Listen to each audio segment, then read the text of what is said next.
بسم اللہ الرحمن الرحیم۔ گزشتہ کئی دنوں سے سوشل میڈیا پر ایک بحث شروع ہوئی ہے کہ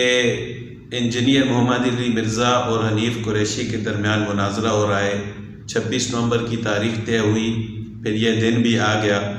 حنیف قریشی انجینئر محمد علی مرزا کی اکیڈمی کے پاس پہنچا، جبکہ انجینئر محمد علی مرزا اپنی روٹین کے مطابق باہر نہیں نکلا، اور اس طرح سوشل میڈیا پر واہ ہو گئی کہ حنیف قریشی نے یہ مناظرہ جیت لیا ہے، جبکہ انجینئر محمد علی مرزا کا کہنا یہ ہے کہ میں نے تاریخ طے ہی نہیں کی تھی۔ تو بہرحال یہ مختلف قسم کی باتیں لوگ کر رہے ہیں، مختلف آراء سامنے آ رہی ہیں، لیکن میری ایک رائے انجینئر محمد علی مرزا کے لیے یہ تھی کہ اگر وہ یہ ایک کام کر لیتا تو وہ آسانی سے حنیف قریشی سے یہ مناظرہ جیت سکتا تھا، اور وہ یہ کام تھا کہ جب حنیف قریشی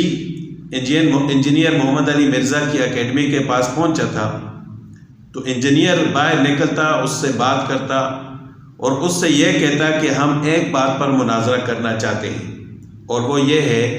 کہ ہم حضرت امیر معاویہ رضی اللہ تعالیٰ عنہ کی شان پر مناظرہ کریں گے۔ یعنی وہ تو رضی اللہ تعالیٰ عنہ نہیں کہتا، اس کے دل میں تو بغض صحابہ ہے، خاص کر حضرت امیر معاویہ رضی اللہ تعالیٰ عنہ کا۔